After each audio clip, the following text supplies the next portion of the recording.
I want to excuse for my broken English sometimes. I'm not a native English speaker, but I am kind of a native English speaker when I write, I guess.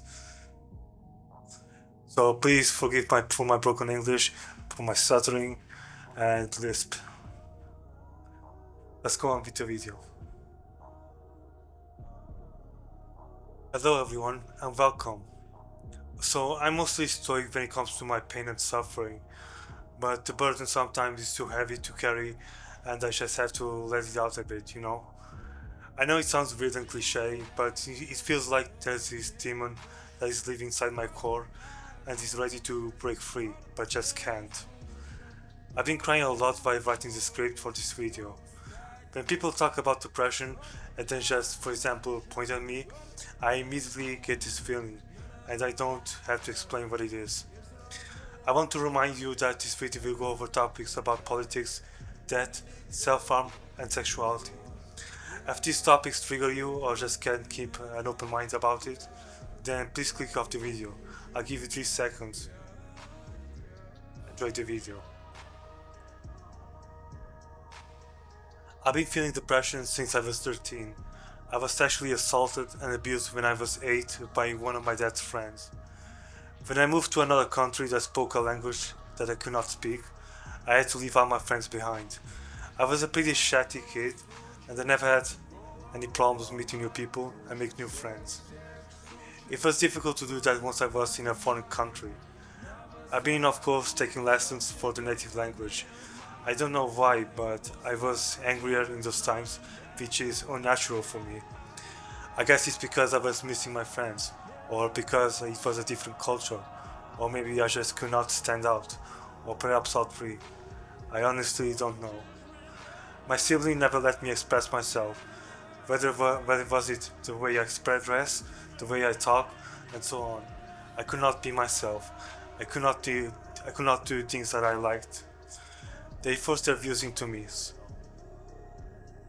As I grew older and moved up to the grades, I became more and more the weird and silent kid. I was getting bullied every day, so much that I skipped classes, called in fake sick, and arrived late to avoid getting bullied. They punched me, spat on me, told me to off myself, and that they'd be better off if I was gone. Just a small disclaimer for this section. All political stances and views talked in here no longer reflect my thoughts. It was the last day of school. I was unemployed. I've been on the internet searching for jobs without any luck. I've been trying part-time jobs left and right for one day and quit on the same day. It took me 2 years to finally find a full-time job. I was never a political person, I just had no interest in it. I was on Twitter when it was called Twitter and not X. I was reading all these posts about feminism in gaming, meninism, LGBTQ+, folk culture or whatever, political issues, and all the crazy things that were happening in the world. I used to be a Trump supporter in his presidential run in 2016, despite not being American or living in America. I wasn't thinking of dating anyone in that period, but there was this guy who was always liking my political tweets until they privately messaged me. I had no idea what sexuality is, what being heterosexual or homosexual means. I had learning difficulties, or I just really never bothered with this kind of stuff. We were talking and talking every day until they asked me if I wanted to be his boyfriend. I've been interested in both men and women, but I always picked men. Dating this guy basically brought out the worst in me. I said things that I shouldn't have said, which now comes back to haunt my thoughts. The job that I had, no little life, no future, a dead end job. On top of that, I was getting bullied by a co-worker, and the work was just too boring and depressive that it threw me out. I forgot to write this part in the script, but my performance at work was also declining. They were sent to my boss's office, tell me that I should get better or something like that. I don't know, and so on. Yeah, and he almost cried, and I was on the brink of crying, and so on. Yeah. Okay, back to the script. I was so angry and sad that I wanted to fill a bucket with water and pour it on this bully, but couldn't. What I did instead was pull out a piece of paper, wrote my offering myself note that I'm gonna jump in front of a train, and so on. I slid the note under the boss's office door when it was lunch break, and walked away to the train station. I just could not do it, so I went home instead.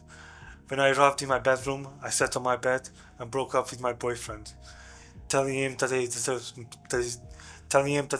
better, and I cried myself to sleep. I came out to my parents during brunch as bisexual. My parents didn't agree with it, and we started arguing. My relationship with my parents has been gradually declining after that, and it affected me so immensely. I was called to work one day. They told me that my therapist will be there too. They read my offering myself note out loud in front of my parents. That was my first time that I said I'm depressed.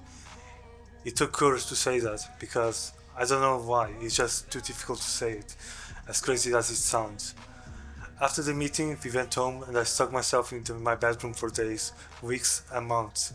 Only came out to eat something at the middle of the night, listening to emo music with my earbuds.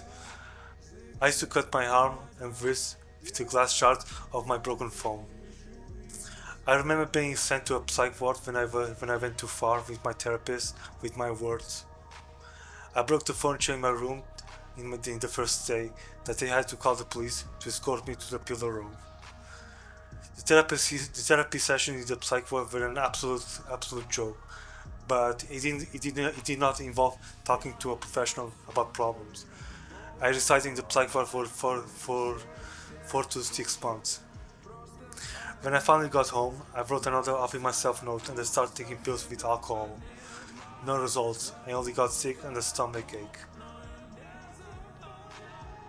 After a few years, I moved to another country. I had no one and nothing to do. I started going to gym, but never lasted long due to the lack of motivation. I've been reading books to help cope with my depression, but never helped. I'm still stuck in my bedroom, gaming with friend groups that never lasted with me. One of my best friends passed away to an illness, and hearing the news has devastated me. The friends that I used to have no longer contact me. I get talked over online and in real life, and when it's my turn to talk, they just pass it off as nothing important. I struggle with making friends in real life, and my parents don't want to acknowledge that. I have so many achievements in life that I have so many achievements in my life that none of my family members care about, because other people achieve better. So I guess I don't matter anymore because I'm me and I'm not someone better or more famous. I recently started trying dating apps, but deleting my profile in the same day because I realized that I have nothing to put on the table for a relationship. I have no skills, no talent, just nothing. I'm in my late 20s now, and I still live with my parents. I still carry a burden on my back, and my knees are just far too weak to carry on. The reason why I'm still alive? Well, I have no idea, but I'm just too afraid to die, I guess. So I just go through whatever life throws at me. I'm just hoping everything gets better. And I hope I will find someone who will love me for who I am, no matter how imperfect I am. Because let's be honest, no one is perfect. The purpose of this video is not to make anyone depressed. I just wanted a platform where I can express myself. I want to thank you for watching from start to finish. It was really hard to make this video, and I can't explain how much it means for me for you to watch my entire rant, my entire rant about life struggles. Thank you, and God bless you.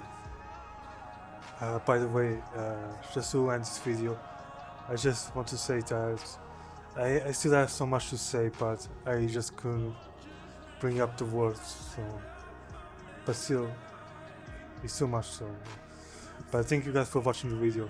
Have a good day or night.